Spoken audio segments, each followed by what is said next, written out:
আজ আমি করব টমেটো চিংড়ি। বাজার থেকে 200 গ্রাম চিংড়ি এনেছি, ভালো করে ধুয়ে নুন হলুদ মাখিয়ে খুব হালকা করে ভেজে নিয়েছি। তেল দিয়েছি, সাদা সর্ষে আর 2টো কাঁচা লঙ্কা ফোড়ন দিলাম। ফোড়নটা গরম হয়ে গেছে, এবার একটা পেঁয়াজ দিয়ে দিলাম। হালকা করে ভাজা হয়ে গেছে, এবারে আমি 4টে টমেটো তুলে দিলাম। আমি গোলমরিচ নিয়েছি, ধনে নিয়েছি, কাশ্মীরি লঙ্কা নিয়েছি, সবই হাফ চামচ করে নিয়েছি। পরিমাণ মতো নুন। টমেটোতে আমি সব মশলাগুলো দিয়ে দিলাম।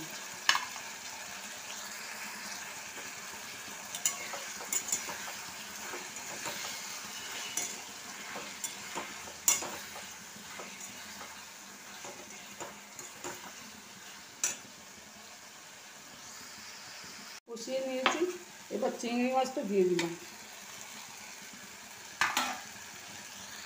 এবার এতে আর একটা পেঁয়াজ খুব সরু সরু করে কেটেছি, সেটা দিয়ে দিলাম।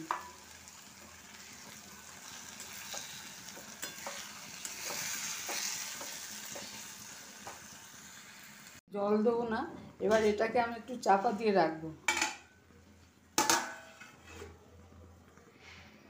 আপনারা যদি ঝাল বেশি খান তাহলে গোলমরিচটা একটু বেশি দেবেন। আমার হয়ে গেছে, এবার আমি একটু ধনেপাতা ছড়িয়ে দিলাম। ভালো করে নাড়িয়ে আমি এটা নামিয়ে নেব। আমার টমেটো চিংড়ি মাছ রেডি। যদি এই রেসিপি ভালো লাগে তাহলে শেয়ার করবেন, সাবস্ক্রাইব করবেন। এই মাছের তরকারিটা আপনার রুটি পরোটা কিংবা ভাত সবার সাথেই ভালো লাগবে।